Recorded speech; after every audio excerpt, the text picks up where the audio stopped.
विधानसभा उपचुनाव 2020 का रिजल्ट आपके सामने आ ही चुका है। कौन जीता है, कितने वोटों से जीता है, यह सब आपको पता चली गया है। अब एक कहावत तो सुनी होगी आपने कि सांप निकल गया और लकीर पीटी जा रही है। यानी ये हार क्यों हुई है, इसको लेकर लगातार मंथन पर मंथन चल रहा है। जिसकी भी ज़ुबान पर देखो, हर आदमी एक ही बात में लगा हुआ है कि ये प्रत्याशी इसलिए हारा और ये प्रत्याशी इसलिए जीता। दरअसल हम आंकड़ों के आईने में अगर झांक कर देखें तो यहाँ से बीजेपी की प्रत्याशी की जीत हुई है, जिसमें उषा सिरोही को 88,645 वोट मिले हैं और दूसरे नंबर पर रहे बीएसपी के प्रत्याशी हाजी यूनुस को 66,943 वोट मिले हैं। इन दोनों के हार और जीत का जो अंतर रहा है 21,702 वोटों का अंतर रहा है। अक्सर कई लोगों की ज़ुबान पर एक ही बात है कि मोहम्मद यूनुस को हराने के लिए आज़ाद समाज पार्टी और AMIM के प्रत्याशी दिलशाद अहमद की अहम भूमिका रही है। दोस्तों, अगर हम ASP और AIMIM और प्लस BSP इन तीनों वोटों को मिला दें तो उसके बाद भी ये प्रत्याशी नहीं जीतता है। मैं आपको बता दूं, मोहम्मद यामीन जो ASP से थे, आज़ाद समाज पार्टी से, उनको 13,530 वोट मिले थे, जबकि दिलशाद अहमद ओवैसी वाली पार्टी से इनको 4,757 वोट मिले हैं। अगर हम इन सब वोटों को यानी कि BSP, ASP और AIMIM के वोटों को एक साथ जोड़ भी देते हैं तब ये जो वोट बैठते हैं 85,230। यानी कि बीजेपी की प्रत्याशी के जो वोट मिले हैं उनसे इन तीनों BSP, ASP और AIMIM के वोटों को एक साथ मर्ज करने पर और माइनस करते हैं बीजेपी से, तब भी अंतर आता है 3,415 का। यानी कि यहाँ जीतने का कोई कारण हो ही नहीं सकता, इसमें हार फिर भी होनी थी। अब लोग जो कहते हैं कि खेल बिगाड़ा है, किसने? ASP ने, आज़ाद समाज पार्टी ने BSP का। अगर खेल बिगाड़ने की बात है तो खेल बीजेपी का भी बिगाड़ा है, और वो खेल बिगाड़ने वाले राष्ट्रवादी जन लोक पार्टी के पृथ्वीराज सिंह और राष्ट्रीय क्रांति पार्टी की उर्मिला देवी, इन दोनों ने भी खेल बिगाड़ने में कोई कसर नहीं छोड़ी है। पृथ्वीराज सिंह जो राष्ट्रवादी जनलोक पार्टी के प्रत्याशी रहे, उनको 2,944 मिले और राष्ट्रीय क्रांति पार्टी की उर्मिला देवी को 1,898 वोट मिले। ये वोटों का अगर हम जिन खेल बिगाड़ने वाले वोटों का और जो फिलहाल वर्तमान में वोट प्राप्त हुए हैं उनको अगर हम जोड़ते हैं तो BSP के साथ हो जाएंगे, इस हिसाब से 85,230। भारतीय जनता पार्टी के साथ हो जाएंगे 93,487। अब इस वोट का भी अगर हम अंतर करते हैं तब भी 8,257 वोटों का अंतर आता है, तो जीतने का तो सवाल ही पैदा नहीं हुआ।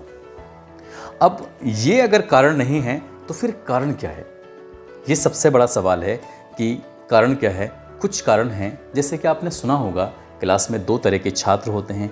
एक वो छात्र जो सालों साल मेहनत करते हैं और एक वो छात्र जो परीक्षा शुरू होने से पहले 4 या 6 दिन पहले ही सफलता की कुंजी लेके आ जाते हैं, जिसको रात भर पढ़ा और अगले दिन पेपर दे दिया। तो आप जानते ही हैं कि उनके नंबर सिर्फ आते हैं तो पास होने लायक, और यहाँ जो उपचुनाव में प्रत्याशियों को वोट मिले हैं वो पास होने वाला भी नहीं थे। खैर, कारण हैं कई। वो जो महत्वपूर्ण कारण हैं वो एक ये कारण है कि भारतीय जनता पार्टी ने एक नारा दिया, मेरा बूथ सबसे मजबूत।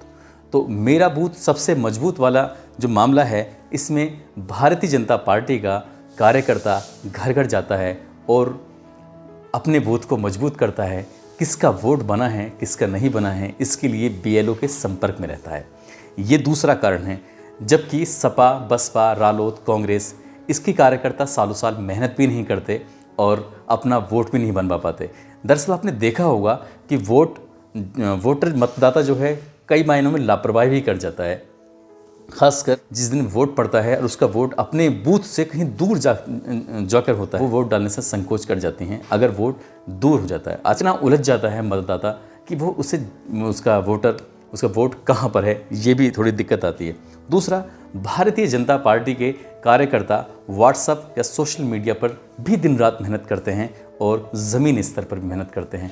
भारतीय जनता कार्यकर्ता ही नहीं बल्कि चाहे मुख्यमंत्री हो, चाहे प्रदेश अध्यक्ष हो, चाहे कैबिनेट मंत्री हो, चाहे केंद्रीय मंत्री हो, जब चुनाव आता है तो वो दिन रात मेहनत करते हैं और एक एक वोटर के पास जाने की पूरी कोशिश करते हैं। जबकि सपा, बसपा, रालोद, इसके बड़े से बड़े नेता भी बस एक ही वक्त में आते हैं और वो वक्त होता है जब चुनाव का होता है। यानी कि वो इस छात्र की तरह जो सफलता की कुंजी लेकर रातों रात वो चमत्कार करने पे लगा हुआ है।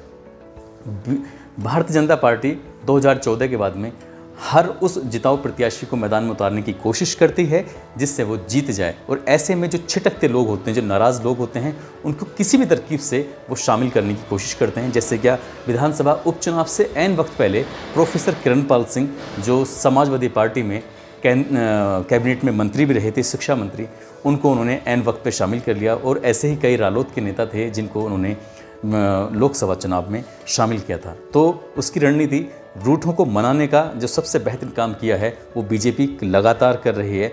और एक बीएसपी को नुकसान का एक कारण ये भी रहा है कि मायावती ने राज्यसभा चुनाव के दौरान ऐन वक्त पे जो अपना बयान दे दिया था, उसको लेकर मुस्लिम मतदाताओं में एक भ्रम की स्थिति पैदा हो गई कि मायावती कहीं ना कहीं भाजपा में चली गई है। ऐसे में वोटिंग परसेंटेज जो मुसलमानों का कम रहा है, मुस्लिम मतदाताओं का कम रहा है, उस बहुत बड़ा नुकसान हुआ है।